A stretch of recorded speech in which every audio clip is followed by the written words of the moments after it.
Hello दोस्तों, क्या हाल है आप सबका। उम्मीद है आप सब लोग ठीक होंगे। वैसे करंटली हमारे देश के हालात तो काफी गड़बड़ी वाले ही चल रहे हैं, पर फिर भी जीना तो पड़ेगा ना दोस्तों। जैसा कि आप सब लोग जानते हैं कि आज के टाइम में हमारे देश में काफी प्रॉब्लम्स चल रही हैं, कभी ये प्रॉब्लम तो कभी वो प्रॉब्लम, और इसी प्रॉब्लम की वजह से आम जनता बिल्कुल परेशान हो चुकी है। और इसी परेशानी की आग में घी डालने का काम किया है हमारी ऑनरेबल चीफ जस्टिस की एक स्टेटमेंट ने, जिसमें उन्होंने यूथ को कॉकरोच ही बोल दिया है। जैसे There are youngsters like cockroaches. They don't get any employment. They don't have any place in profession. Some of them become media. Some of them become social media. Some of them become RTI activists. Some of them become another activists, and they start attacking everyone. इतनी corruption की वजह से जब system ही gutter जैसा बन गया तो जनता तो ऑब्वियसली कॉकरोच ही होगी, है ना। सूर्यकांत जी को लगा कि वो हमें गुस्से में जो दिल चाहेंगे बोलेंगे और निकल जाएंगे, पर इस बार नहीं। इस बार उनकी स्टेटमेंट हो गई वायरल, और इतनी वायरल हो गई कि उनको बाद में खुद आकर सफाई भी देनी पड़ी कि अरे नहीं, मेरा वो मतलब नहीं था। पर तब तक काफी देर हो चुकी थी, क्योंकि इस बार जैन जी ने उसी शब्द को उठाकर एक पार्टी बना ली जिसका नाम है CJP, यानी कॉकरोच जनता पार्टी। तो आज के वीडियो में हम इसी के बारे में बात करेंगे। जो ये कॉकरोच शब्द बोला गया, यूथ ने इसी शब्द को उठाकर इंस्टाग्राम पर एक पेज बना दिया जिसका नाम रखा कॉकरोच जनता पार्टी। और जनता पहले से ही दुखी थी, क्योंकि हाल ही में हमारे देश में दो ऐसी बातें हुई जिसने यूथ का सिस्टम के ऊपर से विश्वास ही उठा दिया। तो पहला मुद्दा नीट का पेपर लीक हो जाना था, और अभी यूथ उसी सदमे से निकली भी नहीं थी कि ये CBSE बोर्ड वाला मुद्दा शुरू हो गया। ये एक ऐसा टॉपिक है जिस पर ज्यादा बात नहीं हो रही है। तो इस पर CBSE बोर्ड ने बच्चों के पेपर की चेकिंग मैनुअली नहीं बल्कि OSM यानी ऑन स्क्रीन मार्किंग चेकिंग की, जिस कारण बच्चों के मार्क्स बहुत कम आए। मतलब इतने कम आए कि जिन बच्चों ने 90+ मार्क्स एक्सपेक्ट किए थे उनके 60 to 70 के बीच ही रह गए। टीचर्स हैं जिनकी आईसाइट प्रॉब्लम है, उनको सही से दिख भी नहीं रहा था। उन्होंने बहुत मुश्किल से रिफ्यूजल भेजा, पर उनका एक्सेप्ट नहीं हुआ। उसके बाद भी उन्होंने पेपर चेक किए, तो वहाँ थोड़ा सा हमारे लिए डाउट हो जाता है कि इसके अलावा भी और बहुत सी प्रॉब्लम्स चल रही हैं जिस कारण यूथ पूरी तरह से फ्रस्ट्रेटेड है। उनको लग रहा है कि हम मेहनत क्यों करें और किस लिए करें, क्योंकि आगे चलकर तो हमारी मेहनत करप्शन की भेंट चढ़ ही जानी है। और इसी टाइम पर CJP जनता के सामने एक नया ऑप्शन जो काइंड ऑफ मसीहा बनकर आया, और एक ट्रेंड सा चलने लगा कि ना BJP, ना कांग्रेस, ना और कोई दूसरी पार्टी, ओनली CJP यानी कॉकरोच जनता पार्टी। और देखते ही देखते इस पार्टी के फॉलोअर्स काफी तेजी से बढ़ने लगे। इस टाइम पर इस पार्टी के फॉलोअर्स 22 मिलियन के अराउंड है, और इतने कम समय पर इतने ज्यादा फॉलोअर हो जाना बहुत बड़ी बात है। और ये इस बात का सबूत भी है कि जनता वाकई ही परेशान है सिस्टम से। इस पार्टी को ज्वाइन करने के लिए इन्होंने अपना एक एलिजिबिलिटी क्राइटेरिया भी रखा है, जिसके अंदर लिखा है कि आपको पार्टी में शामिल होने के लिए लेजी होना पड़ेगा, दूसरा अनएम्प्लॉयड यानी बेरोजगार, तीसरा हर समय ऑनलाइन रहना, और चौथा आपको सरकार से जितनी भी दुविधा है उस पर आपको रेंट करना आना चाहिए। इस तरह के एलिजिबिलिटी क्राइटेरिया के कारण भी ये पार्टी काफी ट्रेंड करने लगी। अब दिक्कत ये आ रही है कि काफी सारे लोग इस पार्टी से ढेरों उम्मीद लगाकर बैठे हैं। उनको लगता है कि CJP चुनाव लड़ेगी, हम उसको वोट देंगे, वो जीतेगी, और फिर होगा सिस्टम में बदलाव और देश का विकास। पर आपकी जानकारी के लिए बता दूं, ऐसा कुछ नहीं होने वाला है। ये पार्टी इलेक्शन नहीं लड़ सकती, क्योंकि ये कोई पॉलिटिकल पार्टी नहीं है, और ना ही ये इलेक्शन कमीशन ऑफ इंडिया के अंडर रजिस्टर है।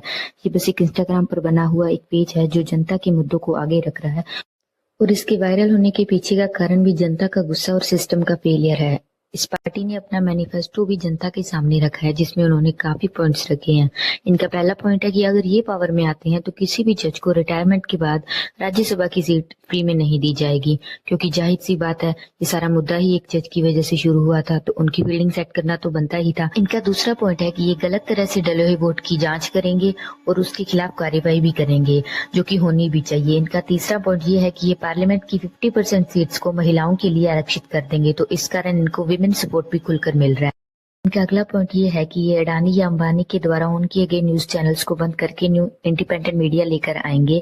और पांचवा और आखिरी पॉइंट ये है कि ये कोई भी MP या MLA अपनी मर्जी से अपनी पार्टी नहीं बदल सकता। तो देखा जाए तो इनका मैनिफेस्टो काफी रीसेंट पॉलिटिक्स ट्रेंड्स को ध्यान में रखकर बनाया गया, ताकि ज्यादा से ज्यादा जनता का सपोर्ट उनको मिल सके। पर यार देखो, हमारे देश की जनता काफी भोली है, जिस कारण कोई भी आकर उनके गुस्से और इमोशंस को फायदा उठाकर अपना फायदा निकाल कर चला जाता है। जनता रील्स को देखकर किसी को भी अपना मसीहा समझने लग जाती है, और फिर उस आदमी से अपनी उम्मीदें बांधने लग जाती है, जिस वजह से कोई भी उन्हें आसानी से बेवकूफ बना देता है। जैसा अभी रिसेंट में ही राघव चड्ढा वाला केस हुआ, उस आदमी ने अपनी बढ़िया PR करवाई, फुल जनता को बेवकूफ बनाया और एंड पर आकर उनका दिल तोड़ दिया। ऐसा ही सारा पैटर्न हम सबके साथ इस बार ना हो जाए, इसलिए हम इस पार्टी के दूसरे एंगल पर भी फोकस करेंगे। तो देखो, अभी तक मैंने आपको इस पार्टी के बारे में सब कुछ बता दिया कि क्या है और कैसे बनी।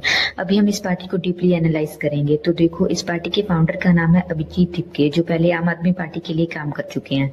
और आम आदमी पार्टी के बारे में सुनते ही हमारे दिमाग में थोड़ा डाउट तो आ ही जाता है, क्योंकि इस पार्टी के हेड केजरीवाल जी, जो पहले खुद करप्शन के खिलाफ बोलते थे, तो बस इतनी जगह लूंगा मैं, इतना ही बड़ा मकान लूंगा और बड़ा मकान नहीं लूंगा, चिंता मत। बाद में उन्होंने शीश महल जैसा आलीशान घर बना लिया। अब देखो, मैं ये नहीं कह रही हूँ कि कोई आदमी पहले किसी पार्टी के लिए काम करता था तो वो बाद में बदल नहीं सकता या सच में देश का भला नहीं चाह सकता। पर देखो, जब हम इस पार्टी के बारे में सारी बातें कर रहे हैं तो इस पॉइंट को इग्नोर करना सही नहीं होगा।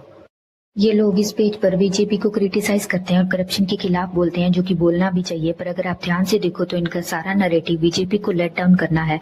उन्होंने अभी तक बीजेपी को छोड़कर और किसी भी पार्टी के खिलाफ नहीं बोला है, जिसे देखकर हमें इनकी बायसनेस को लेकर थोड़ा शक तो होता ही है, क्योंकि हम सब जानते हैं कि पार्टी चाहे जो भी हो, लीडर चाहे जो भी हो, घोटाला और घपला सब करते हैं। तो इन्हें भी न्यूट्रल रहकर सबकी क्लास लगानी चाहिए। ये लोग करप्शन के खिलाफ इतना बोलते हैं, फिर भी अपनी पार्टी में महुआ मोइत्रा जैसे लीडर्स को एक्सेप्ट क्यों कर रहे हैं, जिनको नेशनल सिक्योरिटी को खतरे में डालने के कारण पार्लियामेंट से भी बाहर निकाला जा चुका है। सांसद श्रीमती महुआ मोइत्रा का आचरण अनैतिक और संसद सदस्य के रूप में अशोभनीय है और इस कारण उनको लोकसभा सदस्य बने रहना उपयुक्त नहीं होगा। और दूसरी सबसे बड़ी बात, इस पार्टी का फाउंडर जो अभिजीत तिपके है, वो खुद इंडिया में रहता ही नहीं है, वो यूएस में बैठा इस पेज को चला रहा है। तो उनसे ये सवाल तो पूछना बनता ही है कि वो दूसरे देश में बैठकर इंडिया में बदलाव या रिवोल्यूशन कैसे लाएगा। देश के विकास के लिए तो इन्हें ग्राउंड रियलिटी पर आकर काम करना पड़ेगा, जो यूएस में बैठकर तो ये कतई नहीं कर सकते हैं। इन सब बातों से हमारे दिमाग में एक ख्याल तो आता ही है कि ये पार्टी सच में देश में सुधार लाने के लिए बनी है, या फिर लेफ्ट की एक टूल किट है जो सिर्फ बीजेपी को क्रिटिसाइज करेगी, सुधार नहीं। आपको क्या लगता है? अपनी राय कमेंट में जरूर बताएं। Thank you so much for watching. हम मिलेंगे अगले वीडियो में। बाय। जय हिंद।